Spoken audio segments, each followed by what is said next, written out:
চাঁদ যে ব্যক্তি দেখবে সে যেন তার নখ এবং তার চুল এগুলো যেন আর না কাটে। চাঁদ দেখে ফেলেছেন, কুরবানি করা পর্যন্ত এখন চুল আর নখ যেন সে না কাটে। যদি না কাটেন তাহলে কি হবে? আপনি একটা পূর্ণাঙ্গ কুরবানি নেকি পাবেন ইনশাআল্লাহ। আর একটা কুরবানি নেকি কি জানেন?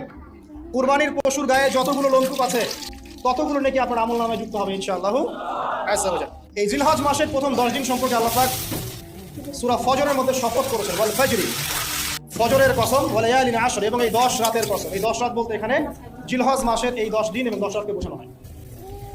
এর ফজিলত সম্পর্কে নবী সাল্লাল্লাহু আলাইহি ওয়াসাল্লাম একটা হাদিসে বলেছেন, সহিহ বুখারী, ইবনে আব্বাস রাদিয়াল্লাহু আনহুমা থেকে বর্ণিত, নবী করিম সাল্লাল্লাহু আলাইহি ওয়াসাল্লাম বলেছেন, মা মিন আইয়ামিন আমালু সালিহু ফীহিন্না আহাব্বু ইলাল্লাহ মিন হাযিহিল আইয়ামিল আশর।